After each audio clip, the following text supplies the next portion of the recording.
3 times, the body's getting a little tired. Because we've moved mightily blood into the area. That's why it's a simple illustration to do is do it on yourself and do it on your finger. And you will feel the effect of the stimulating, and when you finish, that finger will be a lot redder than all your other fingers. An illustration of the blood that has been brought into that area. So you could use those alternating hot and colds for an ingrown toenail. You could use those alternating hot and colds for standing on a rusty nail. You could use those alternating hot and colds for a splinter that you can't get out. So there's a variety of reasons why you can use those hot and colds. And our exercise coordinator, Howard's 60 now, and I guess think he's about 35. He's very, very fit. And he hurt his knee in a soccer game or something with the kids. So what he did is he got 2 long buckets, put on his hands and knees and put his knee in the hot, and his knee in the cold, and his knee in the hot. So wherever the injury is, I'm sure you'll find a way on how to do the hot and colds. You can do your elbow, you can do your hands. It's very, very relieving for arthritis and also for gout. But you can play with it a little bit, because with arthritis and gout, it's inflammation. And if you find the 3 minutes hot is too much hot, you can do 2 minutes hot and 1 minute cold. Because you want a little bit more of a slowing down because it's inflamed. So remember, you listen to the body. But because of the time it takes to get from stimulating to slowing down, that's usually the rule of thumb. But of course, you can adjust that if there is a lot of inflammation. If someone's had a sprained ankle, it's very effective to do the alternating hot and colds. Because not only does the blood carry the water, the nutrients, the red and the white blood cells, so the red blood cells with the oxygen, it carries away waste. And what often happens in an injury is that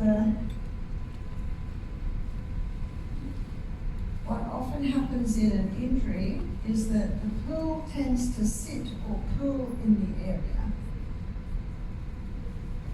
And when you do these alternating hot and colds, you're driving the old blood out as you put the new blood in. And when you drive the old blood out, you're driving away the waste. Carries away water. I am endeavouring to say one thing and write another. So I'm still mastering the art.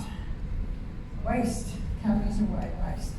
And that is the reason why it's such an effective form of exercise or water therapy exercise.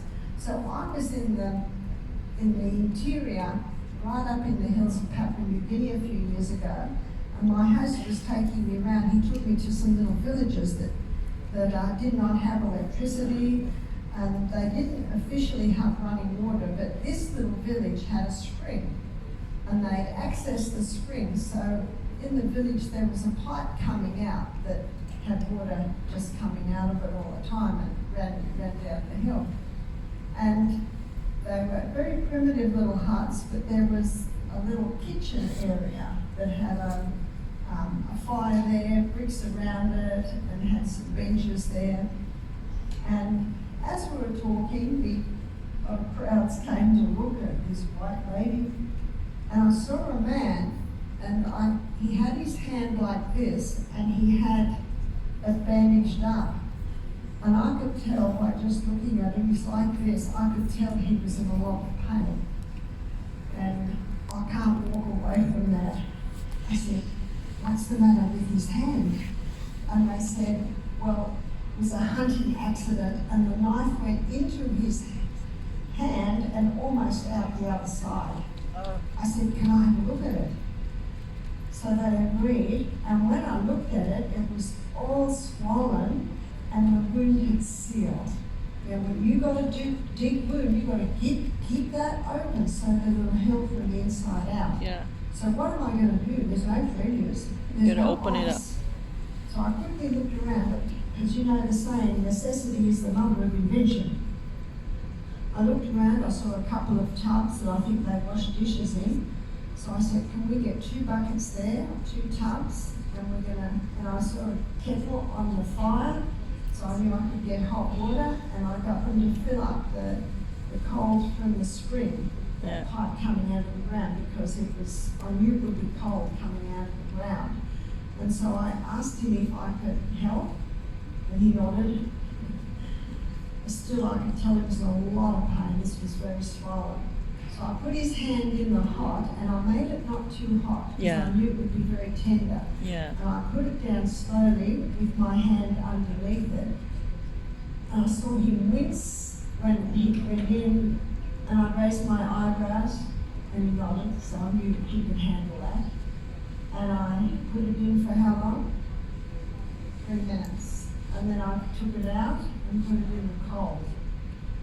And how long in the cold? 30 seconds. 30 seconds. And I got the kettle and made it a little bit hotter. And everyone's watching me, they're all frowning. He's watching me, frowning. And he's in so much pain, he's just willing for me to try anything. Yeah. And then I put it back into the hot, I put my hand there, so I'm watching his face the whole time. Body movements and face can tell you so much. And I put it in, and he didn't wince this time. And I knew that in the cold it numbs it a little bit. And I put it back in the hot, and I nodded, and he nodded. And I asked someone to go and get some fresh cold water. So they ran and got some fresh cold water. Because we had no ice, and every time his hot hand went in, that brought the temperature of the cold up. And the power of the treatment is the hotter the hot and the colder What are the cold? Yeah. So we did that, and so he went back into the second cold, and I could see his body starting to relax straight away. And then into the third hot, and I knew I could make that even hotter. But I put my hand there so that I knew that it was a temperature okay. I put it in, and I looked at his face, and he smiled for the first time, and he nodded. And while it's in the hot, he's starting to chat. I didn't know what he was saying. And all the people stopped frowning and started smiling. You can tell so much. You don't have to know the language, just read the body. Just read the body. And I could tell by his body reaction, by his relaxation, I would say he had 50% Less reduction pain. in his pain. Yeah. There's no wonder when I looked at his body, and already the swelling was starting to go down a little bit. And then we finished it in the cold, and I dried it. And then I said to my interpreter, can you ask if someone knows if there's any green leaves that they know are herbal healing? And someone nodded, and they ran and got the green leaves, and I put them in my hand, and I crushed them to get the juice out of it. And then I said, does anyone got a bandage? Well, someone had a bandage, and they ran off, and I got a cloth, wrapped it in, and I bandaged his hand up. And then I looked at them and went like this, and they all went, yes, yes, and they all bowed their heads. And I prayed that God would bless that, whatever that green leaf was. Because I know that the juice is chlorophyll, and chlorophyll is very similar in molecular structure to human blood. But an illustration to show that necessity is the mother of invention, you just do what you've got. But the rest of the day, this man, I was only there about another hour, this man just followed me, and he's talking to everyone, he had a little baby in his hand, and he was a totally different chap to this man that I first saw. Now, I don't even have to communicate with them verbally, he now knows what to do. And if that gets sorted in another couple of hours, what does he do? Cool. He knows exactly what to do. He just does it again, and whatever they do, I leave it with them because I had to leave. I wonder what would have happened if I hadn't been there that day. But they were very poor people. A lot of them didn't have cars to get down to medical. I wonder. but it's such a simple treatment.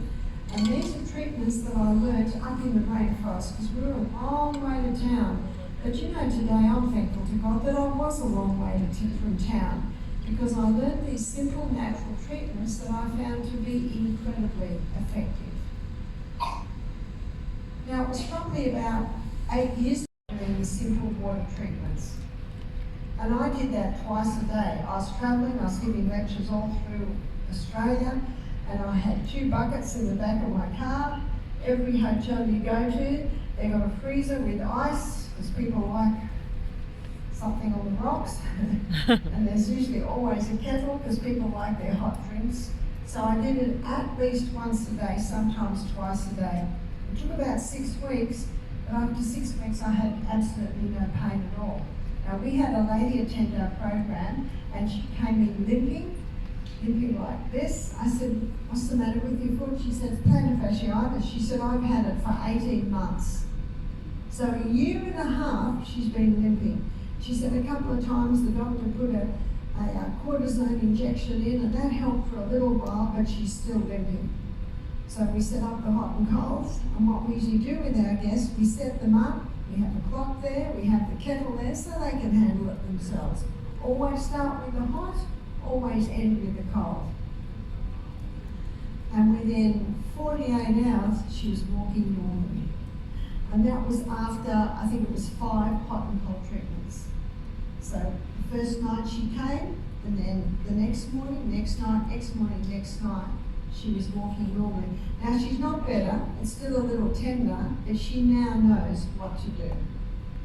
It's an incredibly simple treatment. All you need is 2 buckets, all you need is a kettle, and all you need is some ice.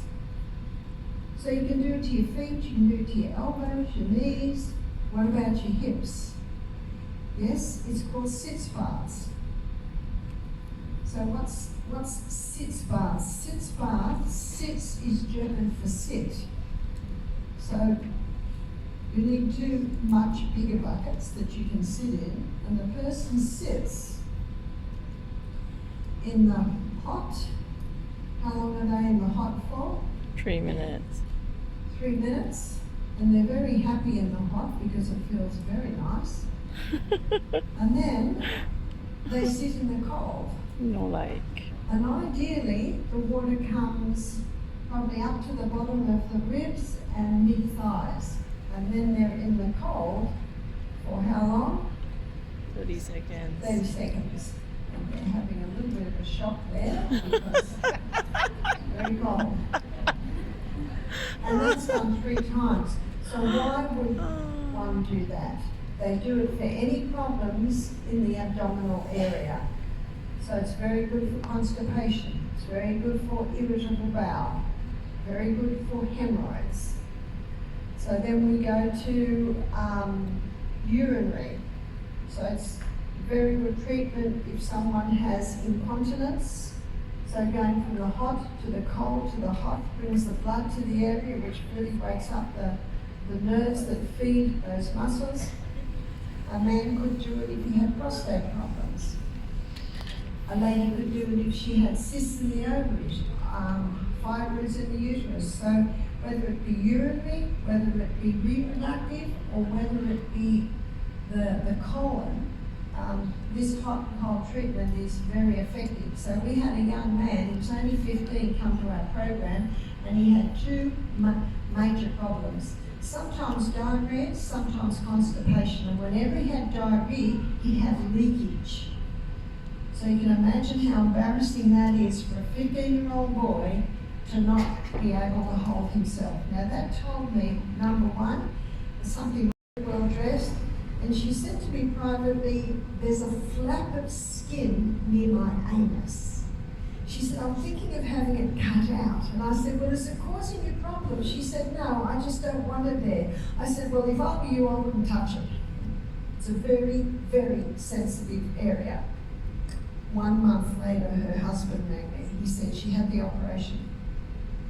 He said she's in so much pain. She's just lying on the lounge room floor in a fetal position, moaning. And she's been like that for 4 days now. She said, I don't know what to do. And all the doctors give her painkillers. And you know what painkillers do? Constipate you. And when you're constipated, you've got even more pressure on that area. I said, bring her in. In fact, I was listening to one doctor in America, he's got a clinic, he said, if there's still more, bring them in. And she was just in so much pain, as you can imagine. It's a very sensitive area. The doctor went a little bit deeper than he really wanted to, and there's stitches there, and So we gave her some herbs to soften her bowel movements, and we gave her sitz baths. And what we had to do was we had to give a little rubber cushion, a blow-up cushion that looked like that, and we sat it on the bottom. So because just sitting on the hard bottom of the bath, you can imagine would be, she couldn't do it. And after the first steam bath, she was visibly greatly relieved in pain. In fact, she even gave a little smile. And then we got a slab of aloe vera, and we put it on a little panty liner, and she put that against her anus while she slept. Because remember aloe vera? It's got a growth stimulant, stimulates rapid healing. So we did this twice a day, and she had the aloe vera overnight. She could have it in that area through the day if she wanted, and whenever she'd sit down, we just sat her on that little soft blow-up pillow. Anyway, our program, the next juice is served at 4 o'clock.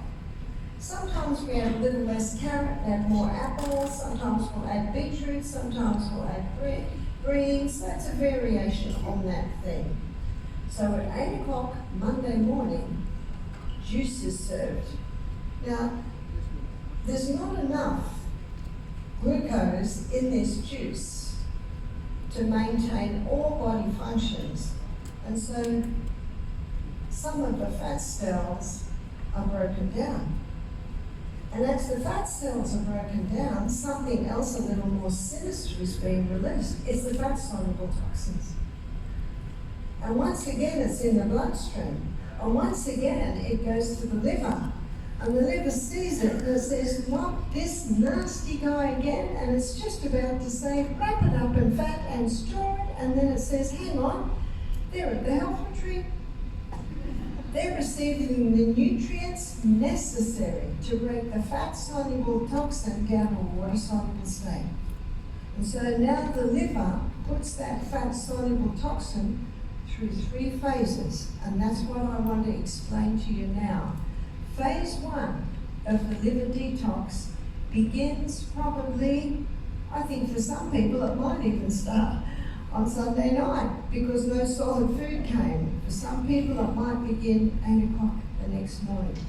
Phase 1 in the liver detox, the liver takes this fat-soluble toxin and it breaks it down to a metabolite. A metabolite simply means the first stage of metabolism or the first stage of breakdown. But this metabolite, it's not spelled right. I told you I'm still mastering the art of saying one thing and writing another. There's an O in there somewhere. All. That's better. Get it right. Metabolite. So a metabolite really is the first stage of breakdown or the first stage of metabolism. Metabolism then breakdown. And this metabolite is nasty. This metabolite creates a lot of free radicals. And free radicals are an electron short, and so they are constantly grabbing electrons from other atoms and they damage the tissues. So you get this cascade of damage. Also, this metabolite can be 100 times more toxic than it originally was. So how is that? Well, it can be likened to what the yard looks like when you're cleaning out the garden shed. It's 100 times messier than when you started. You're cleaning out the kitchen cupboard. The kitchens look like 100 times messier than when you started. It's a process. And your liver has certain needs as it goes through this process, phase 1. It needs antioxidants. So what are antioxidants? Antioxidants are called free radical scavengers. They come along with a lot of extra electrons and they mop up those free radicals. So let's have a look at the most potent antioxidants. Vitamin C, we know as ascorbic acid, but vitamin C is not ascorbic acid. In nature, ascorbic acid is found with bioflavonoids.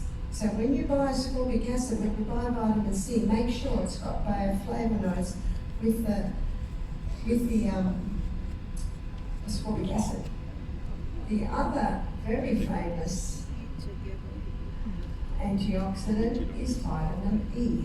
And vitamin E is a fat-soluble vitamin, so you'll find vitamin E in fats. And we're going to look at where we supply that in a minute. Beta-carotene is an antioxidant. And beta-carotene is found on your orange and your green coloured vegetables. So as you can imagine, every juice that we give our guests is either orange or red or green. So we supply high antioxidants. But to ensure that our guest is getting enough antioxidants, at 8 a.m. we serve a 250 ml glass of juice. But as well as that, we serve 100 ml of green barley. We buy it in a container as a powder, so it's green barley powder. If you're doing a detox at home, you could do green barley powder, or you could do chlorophyll, liquid chlorophyll, or you could do wheatgrass or moringa powder, so a green powder. Let me show you one of the reasons why it's one of the best blood and tissue cleansers. This is the molecular structure of human blood, and this is the molecular structure of plant blood. So this is the human, and this is the plant. It looks almost identical, except for the middle molecule. The middle molecule of human blood is iron, and the middle molecule of plant blood is magnesium. Very, very similar, and that's why it is such an effective and efficient blood and tissue cleanser. And it's also very high in beta-carotene. So at 8 is another thing to release those water-soluble toxins out of the body. And that's what I'd like to look at now. I want to go through the organs of detox. So the organs of detox,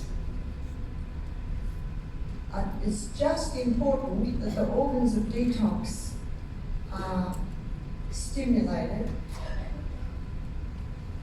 as it is to support the liver in its detox. So we have some main organs of elimination. And the main organ of elimination, which surprises most people, is the skin. The skin is a fascinating organ because it not only breathes, it absorbs and it throws off waste. That's why you have to be very careful what touches your skin, because it's an organ that absorbs.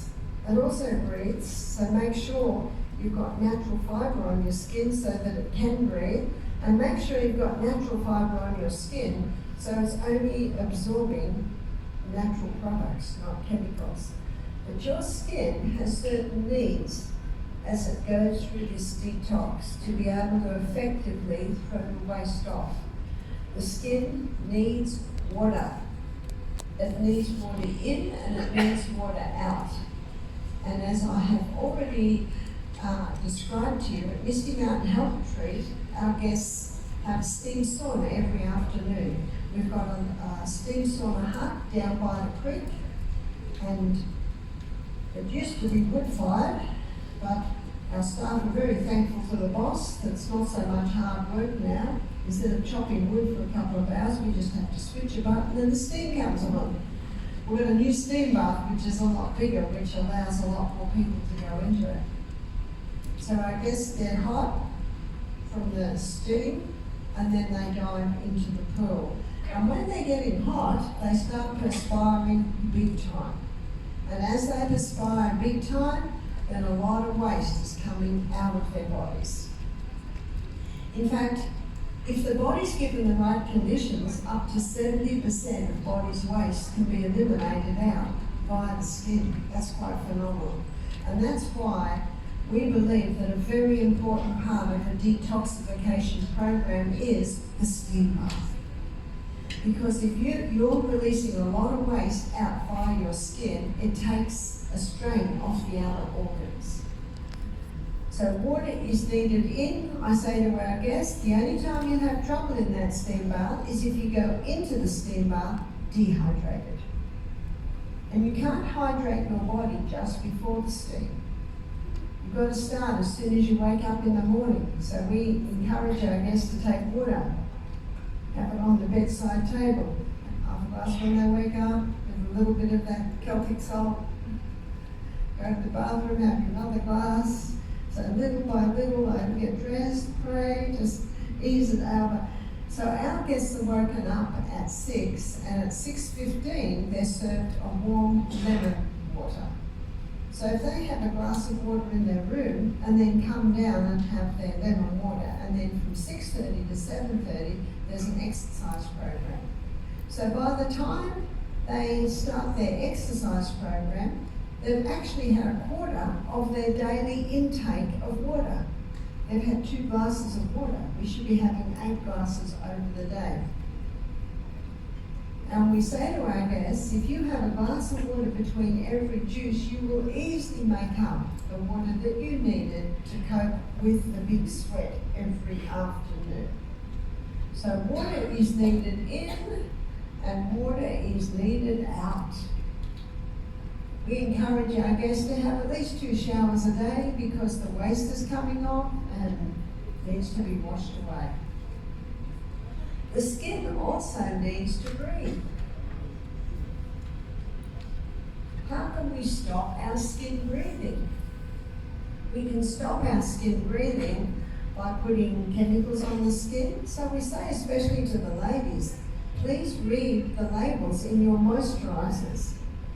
Because as you're detoxing, you don't want to put more chemicals back into your body. And if ladies find that some of their skin creams have a lot of chemicals in them, our shop has some natural moisturizers, and we also have coconut oil, which they can freely apply to the body. It might seem a little sticky at first, but in only about 10 minutes you'll find the coconut oil absorbs in. So allow your skin to breathe, so don't put, and we strongly advise no sunscreens, and we also strongly advise don't use antiperspirants.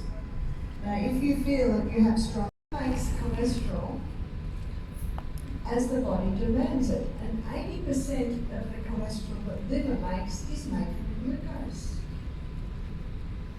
And 20% of the cholesterol that the liver makes is made from fat.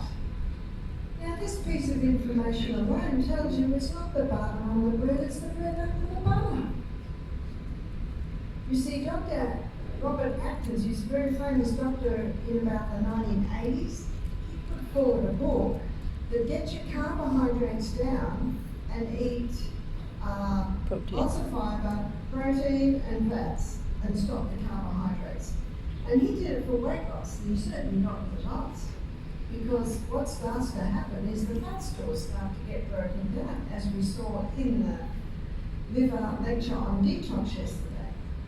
But what started to surprise him is his people with high cholesterol levels came back to normal. And if someone has high cholesterol levels, what are they told to stop? Meat, butter, cream cheese, eggs, yeah. And that's what he had his patients on.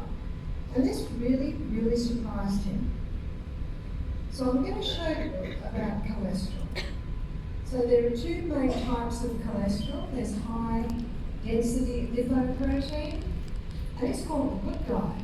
And the reason it's called the good guy is because it's the carrier of excess cholesterol back to the liver. LDL, low density lipoprotein, is called the bad guy. But you know, the body doesn't make anything bad. It has a purpose and it has a role to play. And its main role is that of a repairer and rebuilder. So wherever you'll find a need for repairing and rebuilding, you'll find LDL. LDL does something else. LDL delivers cholesterol to the brain because the brain is the fattiest organ in the body. And we had a midwife attend our program, and she was in her 80s, and she worked in Africa for 20, 30 years. She said at one point, the African babies weren't developing, and this puzzled them, especially neurological development. They discovered that the mothers were watering down the powdered milk. Because they were watering down the powdered milk, the developing brain wasn't getting enough fat. The fattiest food, the food with the most cholesterol, is breast milk in the first month of life, especially those first few days. It's very, very good, because that developing brain cannot develop without fat. It can't develop without cholesterol. You see, when you have a look at when heart disease and strokes began, it was after the Industrial Revolution. And with the Industrial Revolution, they started to create oils extracted out of hard seeds. And the very extraction process totally destroys the oils. They also began to create chemical fabrics. We looked at that, nylon, polyester, acrylic. They started to create cleaning products out of chemicals. This is Breath by James Nestor. And he and a friend did an experiment. They blocked up their noses for 10 days. They only mouth breathed. And their faces dropped, their whole face structure changed. Their snoring went through the roof, their sleep apnea went through the roof, and their blood pressure went high. After 10 days of being very miserable, they unblocked their nose, taped up their mouths. And within 48 hours, snoring stopped, sleep apnea stopped, blood pressure came back down to normal just because they changed the way they breathed. I have to say it again. Everything we need, we've got. We just need to know how to access it. And when the psalmist in Psalm 139 verse 14 says, I will praise you, I'm fearfully, wonderfully made, marvelous are thy works, that my soul knoweth right well. And he didn't know what I've just shown you. So we have even more reason to say what an incredible body. What an incredible body we have. The absorption of our food. Up the middle of the villi is a lacteal, and that lacteal is part of our lymphatic system. And all through the villi is our blood capillary network. So the blood should be red. So there's the blood capillary network. And not only that, we've got something else happening.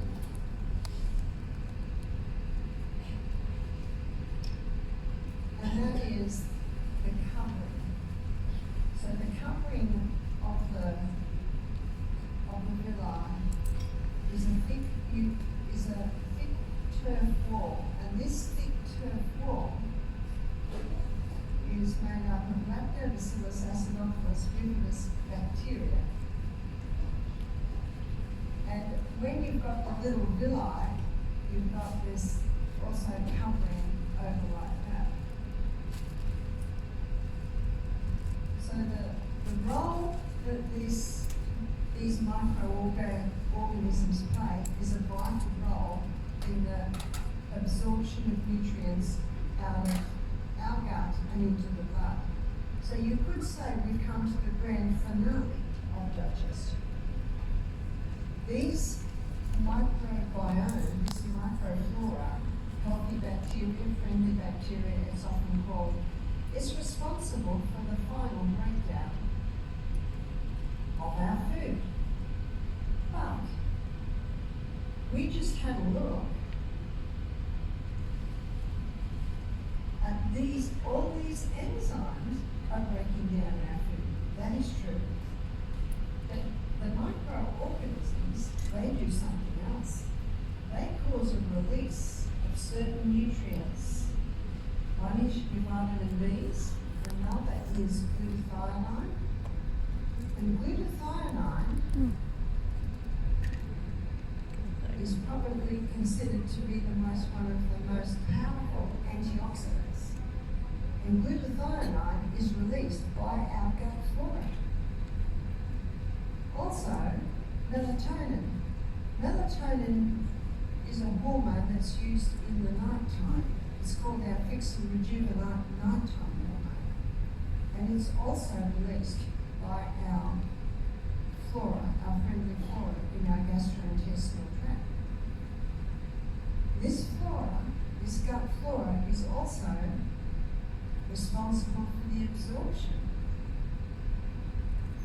of our nutrients out of the gut and into the blood. This gut flora also plays a protective role, and we touched on this when we looked at our immune system. This gut flora is protecting our blood from any harmful pathogens that may be in the gut. And the gut flora is also responsible for the nourishment of the cells that line the gastrointestinal tract.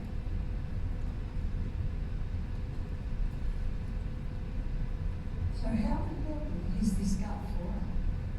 So what would cause a breakdown in that gut flora? So what would cause a breakdown in this gut flora is many drugs. Many drugs cause it. Antibiotics cause a breakdown in the gut flora.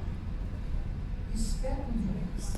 Yes, it was this morning we looked at the danger of the statin drugs, how their side effect is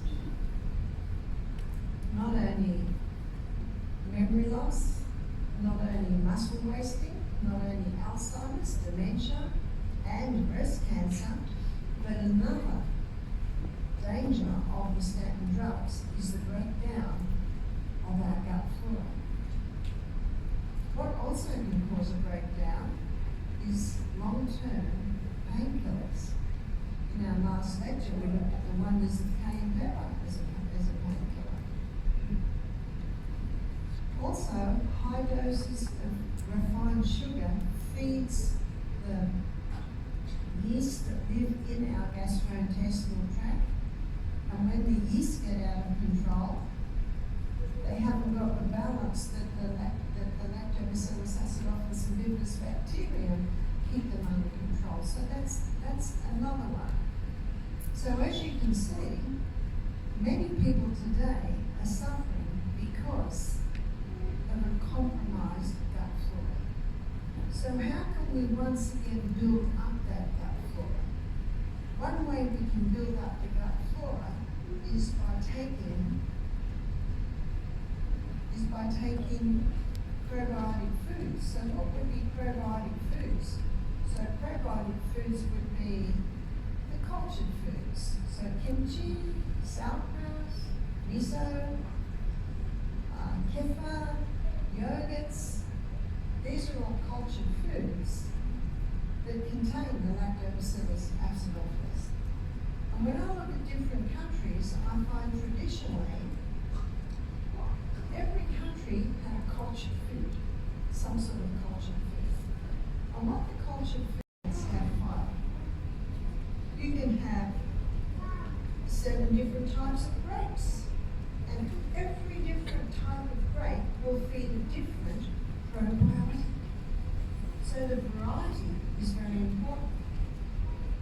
So I'd like to describe to you the variety I had at my breakfast this morning. So at breakfast this morning I had some dragon fruit, I had some papaya, I had some mango, I also had some lentil dal, and I had some corn, and I had some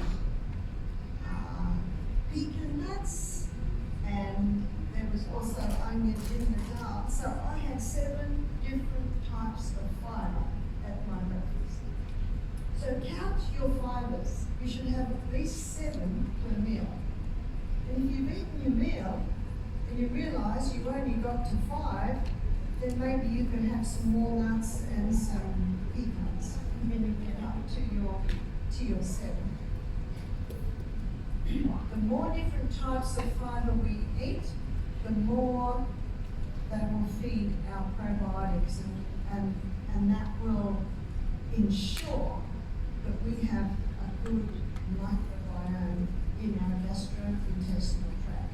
Because as you see, they are vital in the absorption of our food, the protection of our blood, and the nourishment of the cells that line our gastrointestinal tract. So we're moving on down now. Yes, because it's basically the muscle split and it's keeping them together so they can heal. And you can also wear a cast or compress overnight and then bind that up. That can help. If the hernia is quite big, it may need to be stitched. Next question. There is some problem with my bowel. I don't know if it is from my colon, my appendix, or undergo surgery. Are there any natural remedies to reverse my chronic appendicitis? Or if the appendix is inflamed, there's a reason for that. And so I would go under a plant-based diet. I'd make sure you're chewing your food very well, make sure that there's a gap between meals, make sure you're well hydrated, make sure the colon is evacuating often, and it's quite possible that appendix won't get inflamed. And if it does get inflamed, you've got to put ice packs on. Ice packs will get it there. So I would investigate why it is inflamed.